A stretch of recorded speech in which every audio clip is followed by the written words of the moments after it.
사도행전 9장 1절부터 5절의 말씀입니다. 제 성경책으로 신약 성경 202면에 있습니다. 사도행전 9장 1절부터 5절의 말씀입니다. 우리 한 절씩 교독하겠습니다.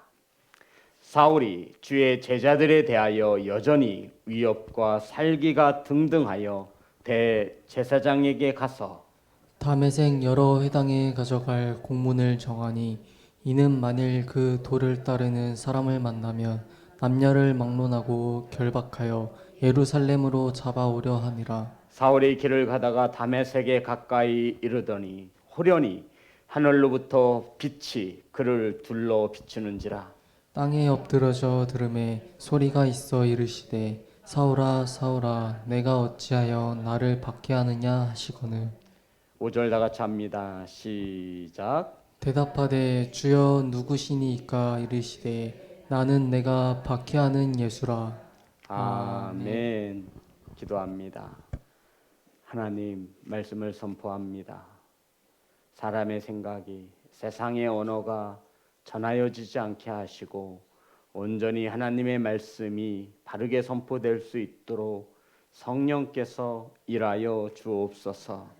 말씀을 받습니다. 간절함 가지고 나왔습니다.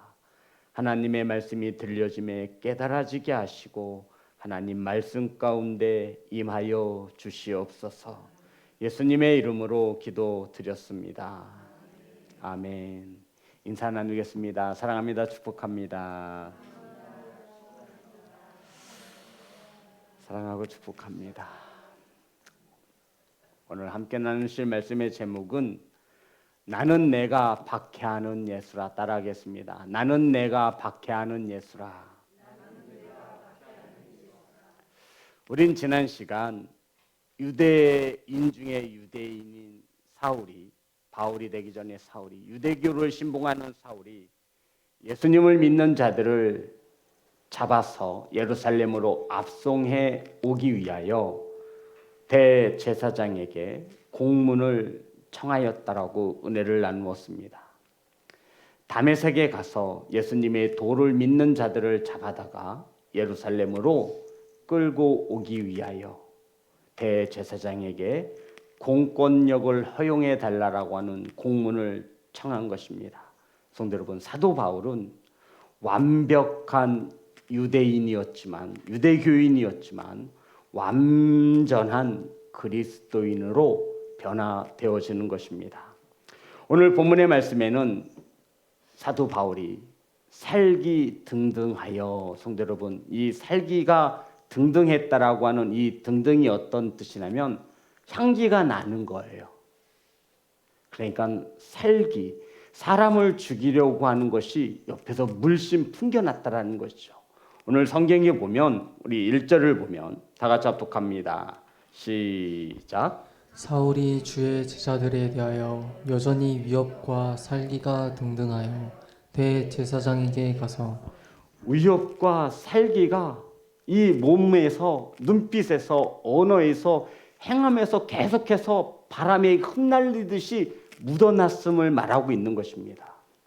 그러니까 굉장한 위협적인 존재였음을 말하는 거예요. 살기가 등등했어요. 이 사울의 표정 하나에, 언행 말투 하나에 기독교인들을 잡아 죽이려고 하는 살인의 위협적인 이 모습을 성경은 우리에게 조명하고 있습니다. 이러한 사울이 길을 가다가 다메섹에 가까이 이르렀을 때, 우리 9장 3절입니다. 다 같이 합독합니다. 시작. 사울이 길을 가다가 다메섹에 가까이 이르렀더니 호련히 하늘로부터 빛이 그를 둘러 비추는지라. 사울은 유대인 중에 유대인이었으며 하나님을 섬기는 모든 면에 있어서 열심히 있는 사람이었습니다. 그 열심으로 예수님을 믿는 자들을 잡아다가 예루살렘에 가두는 일을 했던 이 자가 사울이었습니다.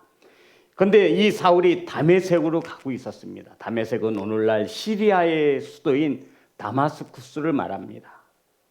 지금도 존재하고 있지요.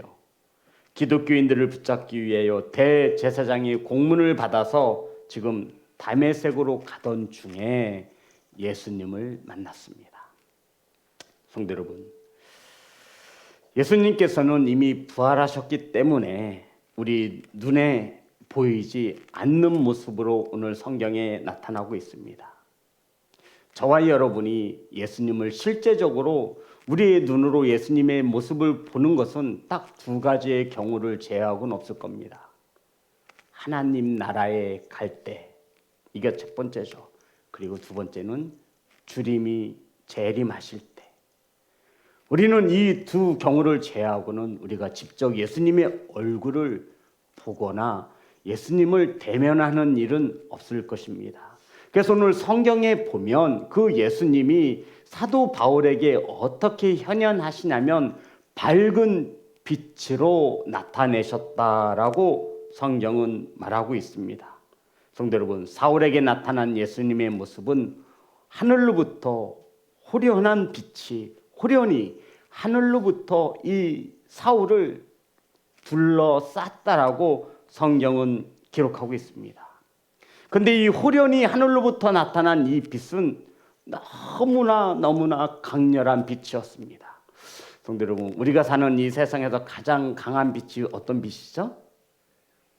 네? 예, 맞아요. 태양빛이잖아요. 우리가 살아가는 이 세상에서 볼 수 있는 가장 강한 빛이 무슨 빛이에요? 태양이잖아요. 근데 성경에 보면 이 태양보다 더 강한 빛이었다라고 설명하고 있습니다. 이 사도 바울이 아그리빠 왕 앞에서 이 다메섹에서 예수님을 만났을 때를 회상하면서 자신의 간증을 하는 것이 사도행전 26장에 나오는데, 사도행전 26장 12절과 13절의 말씀입니다. 사울이 다메섹에서 그 빛을 보고 사흘 동안 앞을 볼 수 없었는데 그 빛이 얼마나 강한 빛이었냐면 26장 12절 13절입니다. 다 같이 합독합니다. 시작. 그 일로 대제사장들의 고난과 위임을 받고 다메섹으로 갔나이다.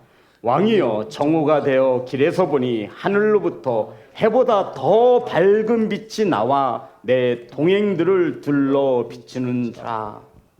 해보다 더 밝은 빛이었습니다. 태양보다 더 밝은 빛이 있다 없다?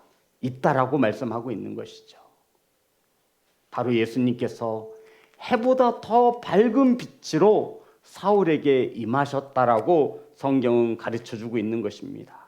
사랑하는 성도 여러분, 당시 바울을 비추었던 이 빛이 주님의 임재를 상징하는 것입니다. 그러니까 예수님께서 빛 가운데 임하신 것을 믿으시기를 주의 이름으로 축복합니다. 저와 여러분이 오늘날 예수님을 본다라고 하는 것은, 저번에도 간증을 했죠. 저도 어두운 방에서 밝은 빛을 보았습니다.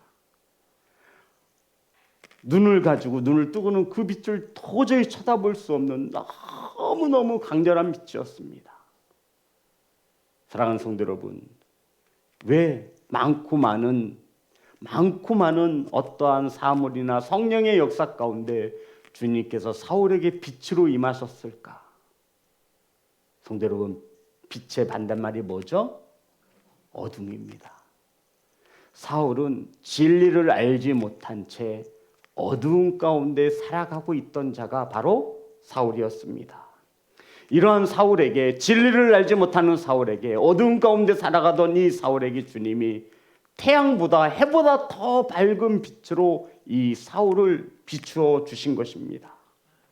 우리 에베소서 5장 8절부터 13절의 말씀입니다. 에베소서 5장 8절부터 13절의 말씀, 제가 읽겠습니다. 너희가 전에는 어둠이더니 이제는 주 안에서 빛이라. 빛의 자녀들처럼 행하라. 빛의 열매는 모든 착함과 의로움과 진실함에 있느니라. 주를 기쁘시게 할 것이 무엇인가 시험하여 보라. 너희는 열매 없는 어둠의 일에 참여하지 말고 도리어 책망하라. 그들이 은밀히 행하는 것들은 말하기도 부끄러운 것들이라. 우리 13절 다 같이 합니다. 시작. 그러나 책망을 받는 모든 것은 빛으로 말미암아 드러나니 드러나는 것마다 빛이니라. 성도 여러분, 우린 주님 만나기 전에 뭐였죠? 어두움이었습니다. 사울이 주님 만나기 전 어두움 가운데 살았습니다. 이제는 주 안에서 빛이라 성경은 가르쳐주고 있습니다. 그래서 우리는 빛의 자녀들처럼 살아야 합니다. 따라합니다. 빛의 자녀입니다. 빛의 자녀들이 맺어야 하는 삶의 열매는 착함과 의로움과 진실함에 있습니다. 그래서 성도 여러분, 어찌됐든 우리 그리스도인들은 착해야 돼요. 아멘. 의로워야 되고 진실해야 합니다. 빛의 자녀들은 주님을 어떻게 하면 기쁘시게 해드릴 수 있을까 생각하며 삽니다. 저와 여러분 빛의 자녀이지요? 우리들은 어떻게 하면 하나님을, 예수님을 기쁘게 할 수 있을까? 이것이 무엇으로 고백되어지냐면요, 감사로 고백되어지는 겁니다. 주님 감사해요.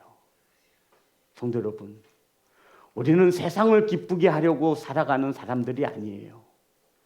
주님을 만나기 전에, 빛의 자녀가 되기 전에는 세상의 기쁨을 찾으며 살았죠. 하지만 빛의 자녀가 된 이후로는 어떻게 살아야 되냐면, 어떻게 해야 주님을 기쁘게 해드릴 수 있을까? 이것이 빛의 자녀가 가져야 하는 믿음인 것을 믿으시기를 주의 이름으로 축복합니다. 그런데 빛의 자녀라고 하면서 세상을 기쁘게 하려고 하는 것은 말이 되지 않는 거예요. 그리고 빛의 자녀들은 열매 없는 어두움의 일에 참여하지 않습니다. 성도 여러분, 저와 여러분은 빛의 자녀입니다. 어두움의 일에 참여할 수 없는 빛의 자녀예요. 어떻게 빛과 어두움이 공존할 수 있어요? 그리고 우리는 책망하는 자입니다. 성도 여러분, 사순절 기간에 있어요. 옆에 있어야 되는 성도들이 없으면 사랑하는 마음을 가지고 빛의 자녀로서 권면하세요. 하나님의 형벌 중에 가장 무서운 게 뭐라고요? 무관심이에요. 성도 여러분, 우리는 지체 안에서 형제와 자매가 됩니다. 이 사순절 기간에도 예배 자리에 참여하지 못하면 우리 성도님들은 이 마음 한켠에서 아픔의 눈물이 흘러져 나와야 되는 거예요. 나는 왜 저들에게 예배에 나오라고 문자 한번, 카톡 하나 하지 못할까? 이거 목사가 하는 일입니까? 아니에요, 성도 여러분. 우리에게 영혼 사랑의 마음이 있으면 하게 되어 있습니다. 우리는 빛의 자녀입니다. 어두움을 볼 수 없는 빛의 자녀예요. 그러한 자들은 책망합니다. 그리고 어떻게 하면 주님을 기쁘게 해드릴 수 있을까? 사랑하는 성도 여러분, 빛으로 말미암아 모든 것이 드러나게 되어 있습니다. 아멘. 이 빛으로 사울에게 주님이 임하신 것입니다. 진실을 모른 채 어두운 가운데 살아가던 이 사울에게 빛으로 임하신 주님 앞에 사울은 땅에 엎드러질 수밖에 없었습니다. 사랑하는 성도 여러분, 진실한 그리스도인이 되고자 하는 열망이 있으십니까? 이 말인즉슨 나는 진실로 구원받았느냐라고 묻고 있는 것입니다. 그러기 위해서 하나님의 빛 앞에 서셔야만 합니다. 저와 여러분이 진실로 구원받은 그리스도인이라 확신을 갖기 위해서는 저와 여러분도 해보다 더 밝고 밝은 하나님의 빛 앞에 서야만 우리의 어두움이, 저와 여러분의 추악함이 낱낱이 드러나게 되어지는 것입니다. 저와 여러분의 죄가 밝히 드러나게 되어 있습니다. 이러한 자가 거듭나는 역사가 있는 것을 믿으시기를 주의 이름으로 축복합니다. 이러한 빛으로 오신 예수님을 만난 사울은 9장 4절입니다. 다 같이 합독합니다. 시작. 땅에 엎드러져 들음에 소리가 있어 이르시되 사울아 사울아 내가 어찌하여 나를 박해하느냐 하시거늘. 성도 여러분, 주님을 만난 사울의 가장 먼저 태도의 변화가 무엇이냐면 땅에 엎드러졌다라는 겁니다. 어떤 의미죠? 교만했던 사울이 해보다 더 밝은 빛으로 임하신 주님 앞에 자신의 어두움을 낱낱이 보게 된 겁니다. 유대인 중에 유대인이요 가말리엘의 학문에서 최고의 율법을 배웠고 모든 일에 하나님의 일에 열심을 내었던 자, 예수 그리스도의 도를 따르는 자를 잡는 것이 하나님을 위한 일이라 믿었던 이 사울이, 그것이 진실이라 믿었던 사울이 해보다 더 밝은 빛에 의하여 자신의 취약함을 보게 된 것입니다. 그러자 주님 앞에 이 사울은 차마 서 있을 수 없었죠. 그래서 성경이 보니 땅에 엎드려지매, 사랑하는 성도 여러분, 교만함이 낮아져 겸손함이 되어진 것입니다. 하나님 앞에 우리가 빛에 완전히 노출되어지면 우리는 감히 서 있을 수 없죠. 우리는 주님의 발 앞에 엎드려져야 합니다. 들음에 소리가 있어 이르시되 사울아 사울아. 아시죠? 성경에서 이름을 2번 부르는 것은 정말로 큰 축복입니다. 또 누구를 부르셨죠? 하나님께서? 네? 네? 2번씩 이름 부른 사람이 또 누가 있어요? 네, 성경을 찾아보세요. 2번씩 이름을 부르는 것은 너무나 큰 은혜가 임하는 거예요. 사울아 사울아. 저와 여러분에게는 하나님이 3번 불러줬으면 좋겠어요. 3번. 사울아 사울아. 그랬더니 사울이 뭐라 그래요? 성도 여러분, 자 다시 한번 보겠습니다. 9장 4절입니다. 땅에 엎드려져 들음에 소리가 있어 이르시되 사울아 사울아. 주님께서 부르셨어요. 사울아 사울아 내가 어찌하여 나를 박해하느냐 하시거늘. 성도 여러분, 주님께서 사울을 부르신 후에 내가 나를 어찌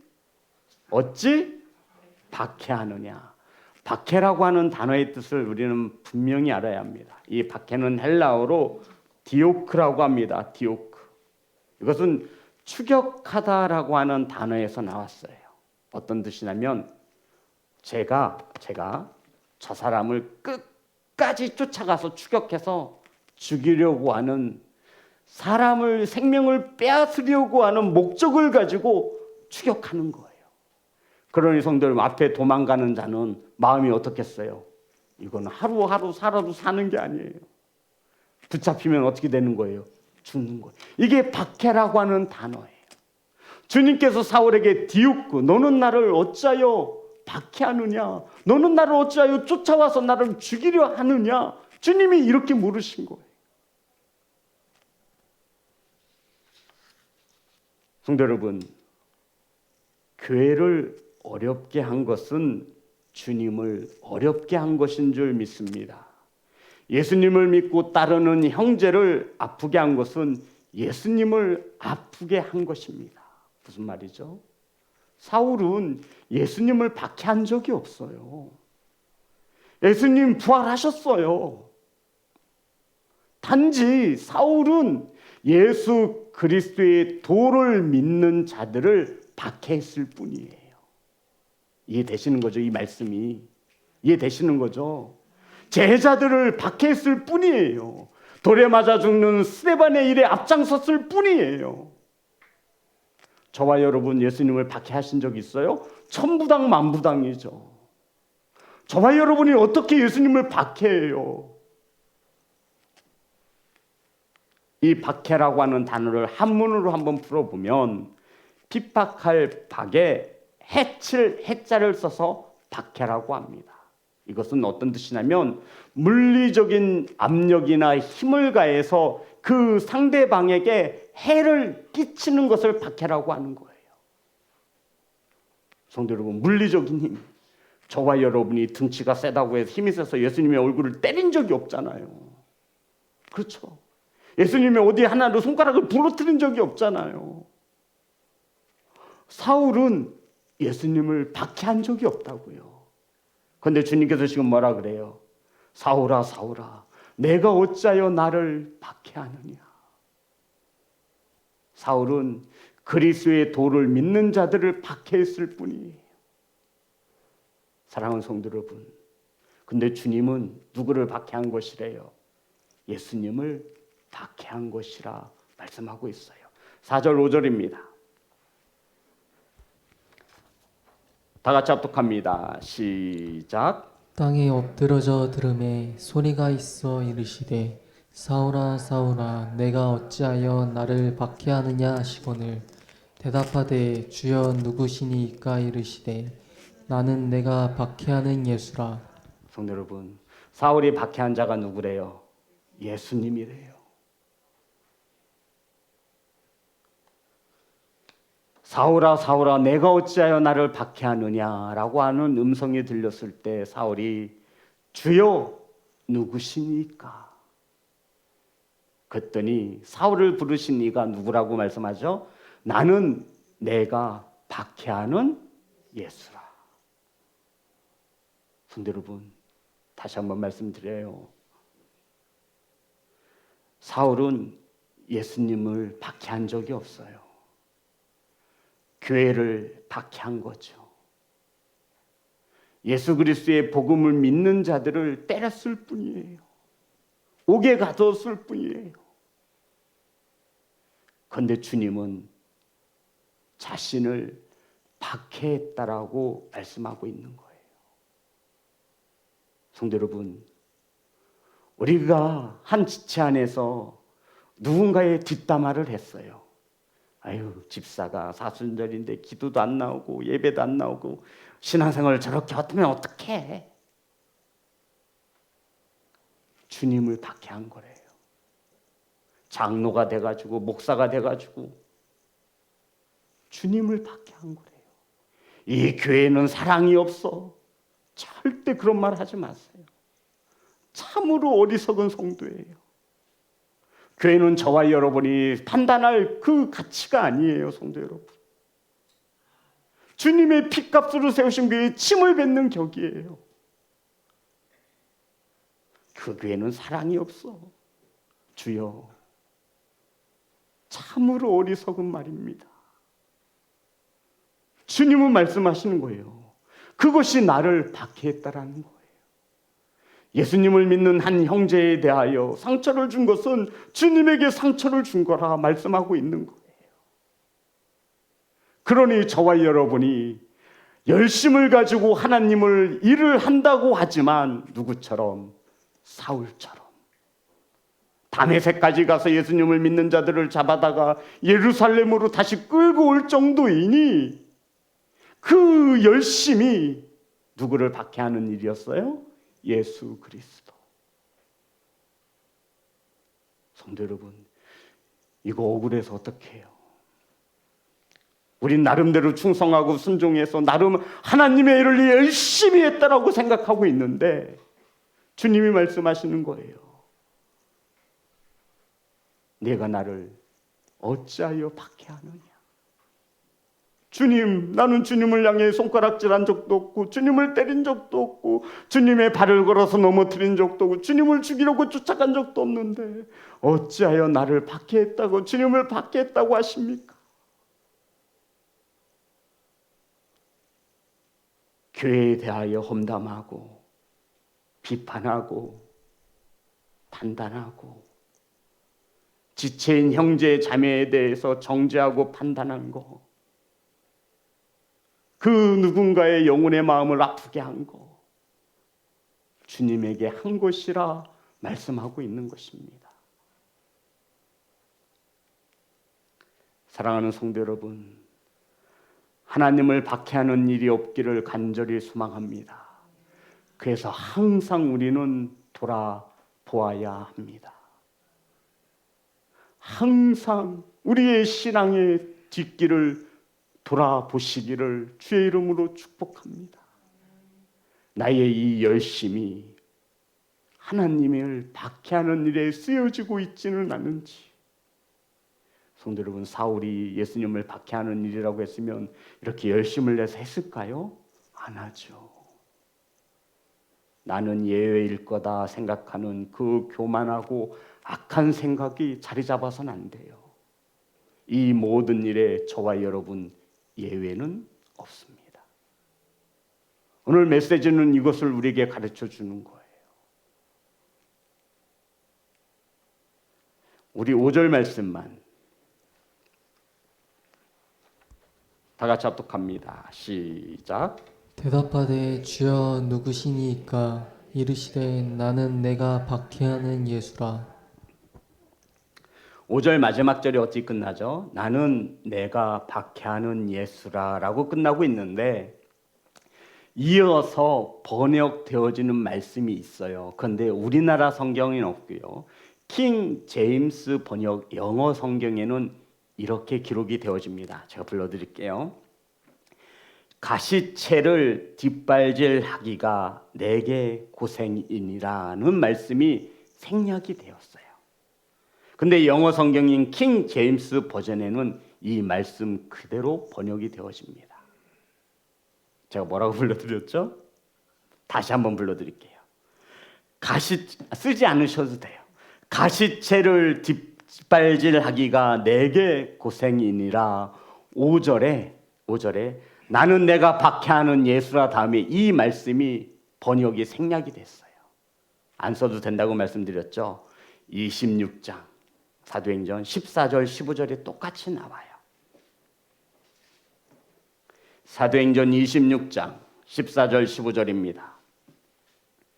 다 같이 합독합니다. 시작. 우리가 다 땅에 엎드러짐에 내가 소리를 들으니 히브리 말로 이르되 사울아 사울아 내가 어찌하여 나를 박해하느냐.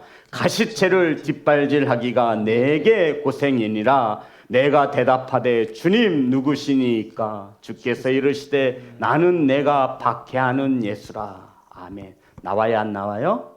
나와요. 가시채를 뒷발질하기가 내게 고생이니라. 주님이 하신 말씀이에요. 혹시 가시채가 뭔지 아실까요? 안태호 장로님 아실 것 같기도 하고요. 가시채가 뭐냐면 이 고대 근동 지방에서 소를 몰 때 주인의 손에 채찍이 들려지는데 거기에 가시를 달았어요. 그래서 이 소가 주인의 뜻대로 가지 않고 다른 길로 가면 툭 쳐요. 그럼 소가 아파 방인을 잡는 거예요.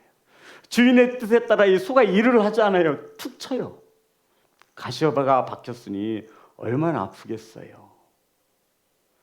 그런데 이 소의 입장에서 생각하면 기분 나쁘죠. 아니 부려먹는 것도 정도껏 해야지. 얼마나 힘들면 소가 쉬고 싶겠어요. 아니 딴 길로 갈 수도 있지. 근데 주인은 그것을 볼 수가 없어요. 그럴 때마다 가시채를 들어서 소의 뒷다리를 칩니다. 그랬더니 소가 이제 부해가 나가지고 뒷발로 가시채를 치는 거예요. 이해되시는 거죠? 주인의 채찍을 거부하는 거예요. 반항하는 거예요. 나도 성격 있어? 그러면 주인이 어떻게 해요? 아유 미안하다 소야 그러나요? 어떻게 해요? 그렇죠. 더 세게 치는 소가 말을 안 듣는데 더 세게 치는 거예요. 참 고생이구나. 아니 하나님이 하라고 할 때 하면 매도 안 맞고 좋을 텐데 참 고생이구나 이 뜻이에요. 자 다시 한번 본문을 보겠습니다. 사도행전 26장 14절만 읽겠습니다. 다 같이 합독합니다. 시작. 우리가 다 땅에 엎드러짐에 내가 소리를 들으니 히브리 말로 이르되 사울아 사울아 내가 어찌하여 나를 박해하느냐. 가시채를 뒷발질하기가 내게 고생이니라. 성도 여러분, 이해되시는 거죠? 너 왜 나를 자꾸 핍박하니? 너 내가 가란 길로 가면 얼마나 편하게 살 수 있니? 그런데 성도 여러분, 순종하지 않아요. 우리 인생이 그렇다라는 것입니다. 그냥 하나님께서 시키는 대로 하면 되는데, 하나님께서 가라고 하신 길로 가면 되는데 그것을 거부하는 우리의 인생을 말하고 있는 겁니다. 그러다가 채찍에 맞으면 하나님께서 우리를 바른 길로 인도하시는구나 깨닫고 순종하면 되는데 절대로 그렇게 순종하지 않아요. 반항하지요. 그럴 때 말하는 거죠. 고생만 더할 뿐입니다. 네가 고생이구나. 사랑하는 성도 여러분, 우린 주님이 가신 좁은 길로 가면 됩니다. 그 길이 구원의 길입니다. 그 길은 좌로나 우로나 치우쳐서는 안 됩니다. 저와 여러분이 그 길 밖으로 뛰쳐나올 때 주님은 가시채로 우리를 바로 잡아주실 것입니다. 그러면 뒷발질로 차면서 거부하지 마세요. 더 맞아요. 더 고생일 뿐입니다.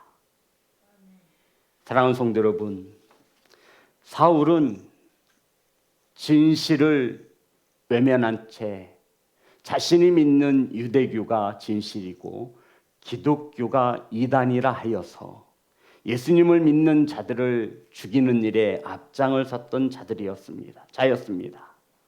그런데 그 사실을 깨닫게 되어지지요. 그래서 사도 바울은 자신의 평생을 복음 전하는 일에 헌신하게 되어지는 것입니다. 성도 여러분, 우리는 착하고 바르게 살기 위해서 신앙생활을 하는 자들이 아니에요. 다시 한번 말씀드릴게요. 우리는 착하고 바르게 살기 위해서 예수님을 믿는 자들이 아니에요. 진짜 그리스도인이 되시기 바랍니다. 비슷해서도 안 돼요. 진짜여야 해요. 성도 여러분, 99.9%의 믿음 가지고도 안 돼요. 주님 앞에 설 수 있는 믿음은 100% 믿음이어야 해요. 저와 여러분이 100%의 믿음을 가진 성도이기를 소망합니다. 이 믿음은 주님의 해보다 더 밝은 빛에 노출되면 다 드러나게 되어 있어요.